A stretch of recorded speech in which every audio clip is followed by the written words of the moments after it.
جمعیت هلال احمر تاجیکستان امسال در شمال کشور نشانه‌های نوی آگاه کننده از منه‌های مرزی ازبکستان را می‌گذارد. اداره این سازمان در ولایت سوغد بر رادیو آزادی توضیح داد که آگاهانیدن اهالی از خطر مین عمدتاً توسط پهن کردن ورقه‌ها و گذاشتن نشانه‌های احتیاط باش از قدم گذاشتن به میدان‌های مینکاری شده راه اندازی می‌شود.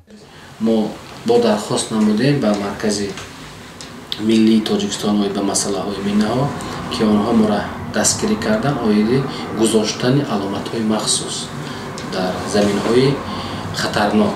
چند خطر علامت مخصوص؟ ولی از رسمیتی که به ما پیشنهاد کردن زیاده از 1,500 و در هر یک شهر و ناحیه ها با این علامت ها رایگان یعنی 300 عددی تقسیم کرده میشه. بر پایه معلومات بخش سوغدی هلال احمر تاجیکستان تا سال 2013 142 ساکن مرزی سوغد از ترکش مینه‌های مرزی ازبکستان کشته و مجروح شدند. آخرین ترکش سال 2013 در خط مرز اسفره رخ داده. در سالهای آخر حادثه‌های دیگری ترکش مینه‌ها و جان باختن و مجروح شدن آدمان و حیوانات به قید گرفته نشده است. با اهالی آیده خطرناک بودن مغزی‌های سرحدی فهماندهی با طریق اختیاران ما دوام دارد و ورق‌های مخصوص اطلاعاتی که از طرف مرکز ملی مینه‌ها در جمهوری تاجیکستان به ما دسترس شده است زیاده از 5,000 عدد ورق‌های اطلاعاتی که به هر یک اهالی نزد سرحدی با طریق اختیاران ما با دست ما تقسیم کرده شده است و شاید باید ممکن از حساب همین نسبتاً از سال قبلی یعنی سال 2017 عموما ترکش از مینه‌ها در این مغزی‌های خطرناک به وجود نآمده است.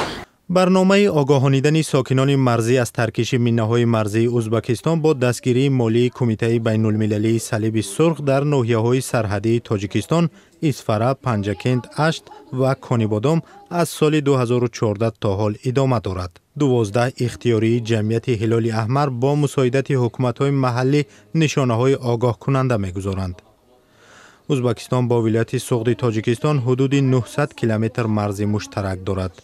8 ناحیه منطقه شمالی تاجیکستان با این کشور هم مرزند، ولی میدان‌های مینه‌کاری شده بیشتر در شهرهای اسفره و پنجکند است. مشکلی کلیدی مقامات تاجیک در نبود خریطه میدان‌های مینکاری شده است که در دوام 17 سال اخیر دسترس نشده است.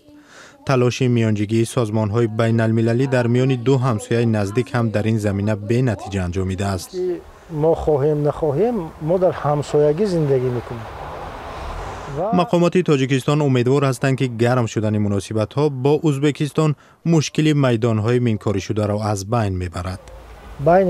بین دو دولت همسایه رابطه ها بهتر شده ایستادند و من امیدوار هستم که بهتر شدن رابطه های ما به همه ساحه ها، جبهه ها، هم اقتصادی هم اجتماعی از جمله پاککاری مینه ها هم به تاثیر نمیگذارد.